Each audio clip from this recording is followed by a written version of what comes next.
नमस्कार दोस्तों, technical view India channel में आपका स्वागत है। आज हम इंटरव्यू क्वेश्चन के हिसाब से हम बताने वाले हैं कि 1 एम्पीयर लोड पर कितने वाट या किलोवाट होता है। लोग पूछते हैं कि 1 एम्पीयर पर कितने वाट या किलोवाट होता है। इस या एसी या डीसी दोनों पर अलग अलग होता है, क्या सेम रहता है, ये सब हम इस वीडियो में बताएंगे। अगर कोई मोटर है, उसका एचपी दिया हुआ है तो उसका किलोवाट या केवीए कैसे निकालेंगे। अगर किलोवाट दिया है तो उसका एचपी कैसे निकालेंगे और केवीए कैसे निकालेंगे, ये सब हम इस वीडियो में बताएंगे। हमने पिछले वीडियो में बताया था केवीए को किलोवाट में कैसे कन्वर्ट करते हैं, ये सब हमने बता दिया है। और वोल्टेज और करंट मालूम है तो उसको केवीए में कैसे कन्वर्ट करेंगे। कोई ट्रांसफार्मर है, कितने केवीए का लोड लेगा, ये सब हमने पिछले वीडियो में बताया है। इस वीडियो में हम बता रहे हैं कि 1 एम्पीयर पर कितने वाट या किलोवाट होता है। कोई मोटर है, उसका एचपी दिया हुआ है तो उसको किलोवाट या केवीए में कैसे कन्वर्ट करेंगे। ये इंटरव्यू क्वेश्चन में बहुत पूछा जाता है। हम इसको सरल तरीके से बताएंगे। ये सब जानने के लिए हमारे चैनल पर बने रहें और वीडियो को अंत तक ज़रूर देखें। और मैं आपसे रिक्वेस्ट करना चाहता हूँ, अगर आप हमारे चैनल पर नए हैं तो हमारे चैनल को सब्सक्राइब जरूर करें, जिससे आने वाले वीडियो का नोटिफिकेशन आप तक पहुँचता रहे। अगर कोई क्वेश्चन हो या कोई क्वेरी है तो हमें कमेंट में ज़रूर लिखें, मैं वो वीडियो आगे बना दूंगा। अब हम बताते हैं 1 एम्पीयर लोड पर कितने वाट या किलोवाट होता है।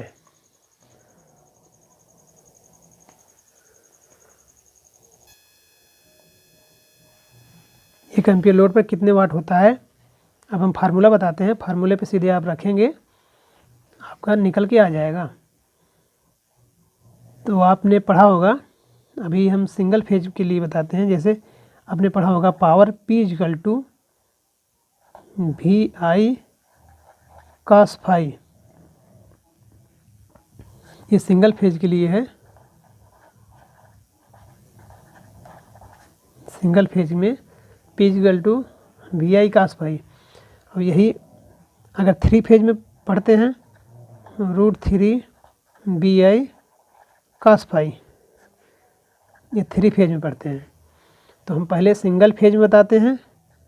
सिंगल फेज में बताते हैं वो भी डीसी के लिए कि 1 एम्पीयर पर कितने वाट होता है। तो सिंगल फेज डीसी में क्या होता है, P = VI। डीसी में डायरेक्ट करंट VI,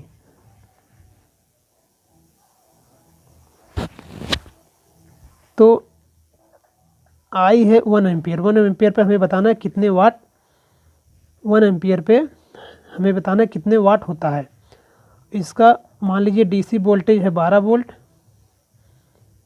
और वाट हमें बताना है। तो P = VI, तो 12 वोल्ट है, करंट 1 एम्पीयर है, यह आ जाएगा 12, यह आ गया 12 वाट।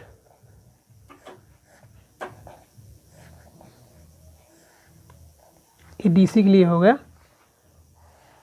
अब इसमें हम एसी में बताते हैं और सिंगल फेज में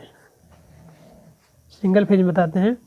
और सिंगल फेज का वोल्टेज क्या होता है, 230 वोल्ट, और करंट 1 एम्पीयर पे हमें बताना है। तो फार्मूला होता है P = VI cos φ। इसमें क्या चलता है, एसी के लिए होता है, 1 सर्किल यहाँ पर पूरा होता है। इसमें पावर फैक्टर जो होता है ये 0.8 लिया जाता है। इसका डिटेल हम आगे नेक्स्ट वीडियो में समझा देंगे कि पावर फैक्टर क्या होता है, कैसे आता है। 1 साइकिल पर 1 सेकेंड में 50 साइकिल पूरा करता है। अब इसके फार्मूले में रख देंगे 230 वोल्ट और 1 एम्पीयर पे, और पावर फैक्टर है 0.8। इस हिसाब से आ जाएगा 230 × 1 × 0.8, ये जाएगा 184। ये आ गया 184 वाट। P means what. 1 एम्पीयर पे जो होगा 184 वाट आएगा। ये सिंगल फेज में। अब हम 3 फेज में बताते हैं।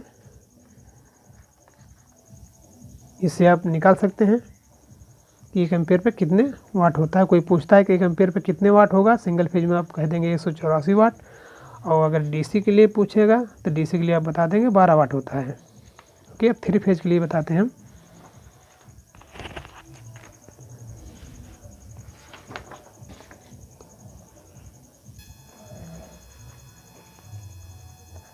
हम 3 फेज के लिए बताते हैं।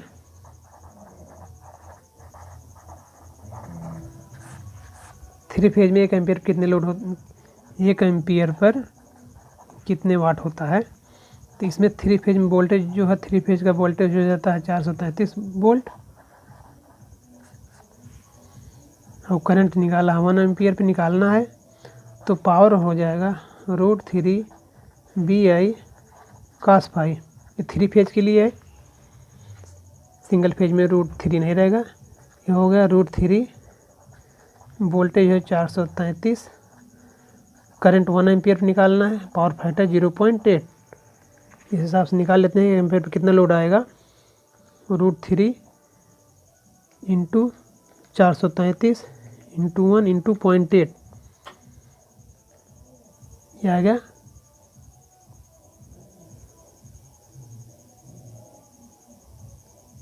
599.98, मतलब अप्रॉक्स 600 आ गया। ये आ गया 600, ये 600 वाट आ गया। 1 एम्पीयर पे जो होता है ये 600 वाट आ गया। इसको किलोवाट में कन्वर्ट करेंगे, 0.6 किलोवाट कहेंगे 1 एम्पीयर पे। ये 3 फेज में इतना आ गया, और सिंगल फेज में आता है 184 वाट 1 एम्पीयर, और डीसी में आएगा 1 एम्पीयर पर 12 वाट, 1 एम्पीयर 12 वाट आ गया। तीनों क्वेश्चन आ गया। अब हम इसको समझाते हैं। अभी हमने पिछले वीडियो में बताया था ट्रांसफार्मर। मान लीजिए कोई ट्रांसफार्मर ले लीजिए। अब हमने एक ट्रांसफार्मर ले लिया है, आप देख सकते हैं। अब 10 kV एक ट्रांसफार्मर है, इसका HV वोल्टेज 11,000 या 11 kV, LV वोल्टेज 433 वोल्ट और 433 kV आ गया। अब इस पर करंट जो है, HV करंट इतना आया, LV करंट इतना आया। अब इसमें 3 फेज का ट्रांसफार्मर है, मान लीजिए कोई पूछ, अब इसके करंट के हिसाब से आप वाट निकाल सकते हैं। अब इसमें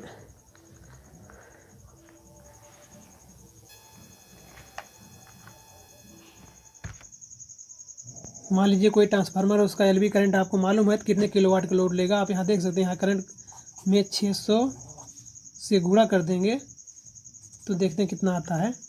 13.33 × 600, यह आएगा 7,998, मतलब लगभग 8 किलोवाट। यह आ गया 8 किलोवाट, यहाँ आ गया 8 किलोवाट, यहाँ भी 8 किलोवाट का आया था, इससे सही हुआ। अब इसका ले लेंगे, LV करंट आया था, इसमें गुणा कर दीजिए 600 से। इसको देखते हैं 1333.37 कुछ डिजिट में और आया है, गुणे 600, देख सकते हैं 8,000 वाट, नहीं 8,22,000 आ गया। तो 3 इसमें देख सकते हैं, ये आ गया 8000022, 3 अंक के बाद दशमलव लगाएंगे, इतना आ गया 800 किलोवाट। यहाँ भी देख सकते हैं 800 किलोवाट आया था, 800 किलोवाट आया था, आ गया। इस तरह 1 एम्पीयर पर 600 वाट 3 फेज में आता है, और सिंगल फेज में आता है 184 वाट, और डीसी में आता है इतना फार्मूला होगा। हमने बता दिया तीनों।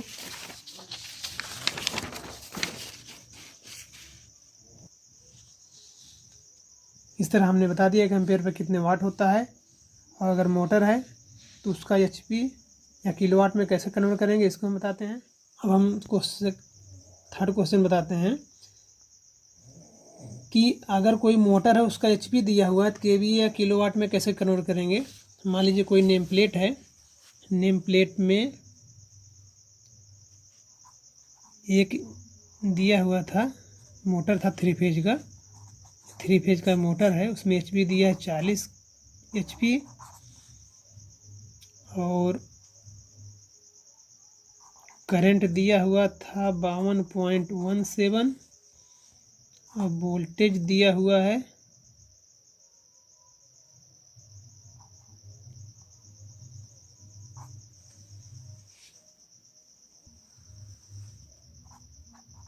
415 वोल्ट और उसमें जो दिया हुआ पावर फैक्टर दिया हुआ 0.8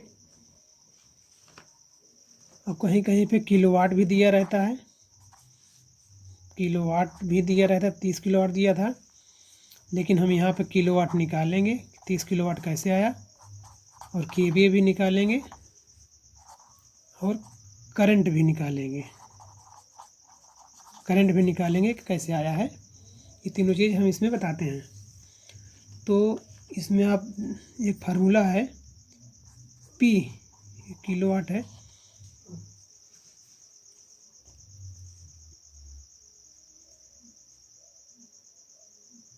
yes into power factor KVA, kilowatt equal to KVA into power factor, ये फार्मूला है। अगर केवीए मालूम होगा तो किलोवाट अपन पावर फैक्टर, ये दूसरा क्वेश्चन आ गया, दूसरा फार्मूला हो गया, पहला फार्मूला हो गया। अब हम इसमें निकालते हैं, पहले निकालते हैं कि किलोवाट कैसे आया, या किलोवाट दिया तो एचपी कैसे निकालेंगे। अब पढ़ा होगा आपने 1 एचपी जो होता है, एक हार्स पावर जो होता है 746 वाट, एक हार्स पावर हुआ 746 वाट आपने पढ़ा होगा। तो 40 एचपी दिया है, अगर किलोवाट दिया होता तो हम लोग कन्वर्ट कर लेते, उल्टा कैलकुलेशन करते, लेकिन एचपी दिया हुआ है एचपी। अब इसमें हम क्या करेंगे, 40 से गुणा कर देंगे तो ये वाट आ जाएगा, आएगा 746 इंटू 40, ये 29,840 मतलब 30, 29,840 वाट आ गया। ये अप्रॉक्स जो हो गया 30,000 वाट हो गया, या इसको बोल सकते हैं 30 किलोवाट। ओके, अब यहाँ से केवी निकाल सकते हैं इस फार्मूले से, KVA equal to kilowatt upon power factor दिया हुआ है, इसे निकालेंगे किलोवाट अपान पावर फैक्टर, ये आ गया 37.5, ये आ गया 37.5 केवीए। अगर केवीए दिया हुआ है कहीं केवीए दिया हुआ है तो किलोवाट निकालोगे 37.5 इंटू पावर फैक्टर, इससे आ जाएगा 30 किलोवाट आ जाएगा, वही है 30 किलोवाट आ जाएगा। तो दोनों केस में आप देख सकते हैं केवीए निकल गया और ये आ गया यहाँ पे 30 किलोवाट आ गया और केवी आ गया 37.5 केवी आ गया। अब करंट इसमें दिया है 1.17 दिया है, तो इसका आप हमारे पिछले वीडियो में जाके देख सकते हैं करंट कैसे निकाला जाता है, चाहे मोटर हो या ट्रांसफार्मर हो, लेकिन हमें यहाँ पे बता देते हैं मोटर करंट कैसे निकाला जाएगा। आपने पढ़ा होगा P = √3 VI cos फाई, तो I निकालेंगे P/√3V cos फाई। अब इस फार्मूले में हम रख लेते हैं P 30 किलोवाट दिया है इंटू 1000 अपान √3 इंटू ये 1000 से गुणा किया, वाट में कन्वर्ट कर दिया, 415 इंटू पावर फैक्टर 0.8। अब इसको देखेंगे कितना आता है। 30 into 1000 divided by √3 into 415 into 0.8, यह आ गया 52.17 इतना करंट आ भी रहा था। वो सेम करंट सही है, करंट इस हिसाब से निकालेंगे, केवीए किलोवाट इस हिसाब से निकालेंगे। अब आशा करता हूँ कि आपको ये फार्मूला समझ में आ गया होगा। इस तरह से किसी मोटर में अगर किलोवाट दी है तो एचपी निकाल सकते हैं, एचपी दी है तो किलोवाट निकाल सकते हैं, केवीए निकाल सकते हैं। फिलहाल में कितने केवीए का कितने केवीए का मोटर होगा, चाहे मोटर हो या ट्रांसफार्मर, उसको केवीए और किलोवाट या वाट इस तरह से निकाला जाता है। अब आगे हम नेक्स्ट वीडियो में मिलेंगे। अगर आपको हमारा वीडियो अच्छा लगा हो तो हमारे चैनल को लाइक, सब्सक्राइब और शेयर ज़रूर करें। धन्यवाद।